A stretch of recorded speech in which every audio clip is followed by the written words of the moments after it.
இப்போ ரொம்ப hot டாப்பிக்காக போயிட்டுருக்கிறது apple iPhone தான். கடந்த வெள்ளிக்கிழமை டொனால்ட் ட்ரம்ப் 25% அதிகமாக ஆப்பிள் ஐஃபோனுக்கு டேக்ஸ் போடுவேன் இந்தியாவில் பண்ணால் அப்படின்னு சிம்பிளாக ஒரே வார்த்தையில் சொல்லிட்டார். ஆல்ரெடி டொனால்ட் ட்ரம்ப்போட கான்செப்ட் என்னென்னா, யூஎஸில் இருக்கிற யூஸ் பண்ணுற ஐஃபோன் எல்லாமே யூஎஸில் தான் பண்ணணும் அப்படின்றது அவரோட ஐடியாலஜி. இதை மீறி ஆப்பிளோட டிம் குக் சிஇஓ இந்தியாவில் ப்ரொடக்ஷனை இன்க்ரீஸ் பண்ணுறதுக்கு பிளான் பண்ணியிருக்காரு. ஸ்பெஷலி இது இந்தியாவுக்கும் ஒரு ப்ளஸ்ஸுனாலும் இப்போது ட்ரம்ப் சொல்லியிருக்கிறதால இந்தியாவுக்கு இது ஒரு பெரிய மைனஸ். ஆல்ரெடி 15% ஆஃப் ஐஃபோன்ஸ் இந்தியாவில் ப்ரொடக்ஷன் போயிட்டுருக்கு. அதை 25% இம்ப்ரூவ் பண்ணணுன்றது டிம்மோட பிளான். ஒரு $1000 ஐஃபோனை ப்ரொடக்ஷன் பண்ணுறதுக்கு $30 தான் இந்தியாவாக இருந்தாலும் சரி, சைனாவாக இருந்தாலும் சரி அவங்களோட பேமெண்ட்.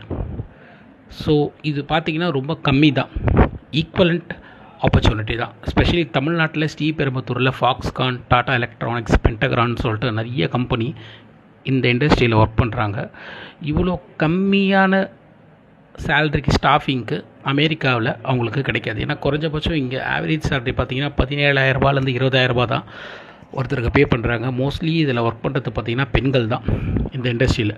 இதுவே இப்போ ஆப்பிள் யூஎஸில் இதை பண்ணணும்னு அவங்க நினச்சாங்கன்னா, யூஎஸோட லேபர் லா ரொம்ப ஸ்ட்ரிக்ட்டு. அங்கே இருக்க மினிமம் சேலரி இந்த சேலரியை விட 13%, 13 டைம்ஸ் அதிகமாக தரணும். கிட்டத்தட்ட $2,20,000 சம்பளம் தரணும் ஒரு ஸ்டாஃபுக்கு. ஸோ ஆப்பிள் இந்த ப்ரொடக்ஷன் விஷயத்துலேருந்து பின்வாங்காதுன்னு இந்தியா நினைக்கிது. ஏன்னா இங்கே இந்தியாவில் அவங்களுக்கு ஆல்ரெடி நிறைய டேக்ஸ் பெனிஃபிட், மறைமுக டேக்ஸ் பெனிஃபிட் கிடைக்கிது. Electricity, local corporation tax, production base இன்சென்டிவ்னு சொல்லிட்டு.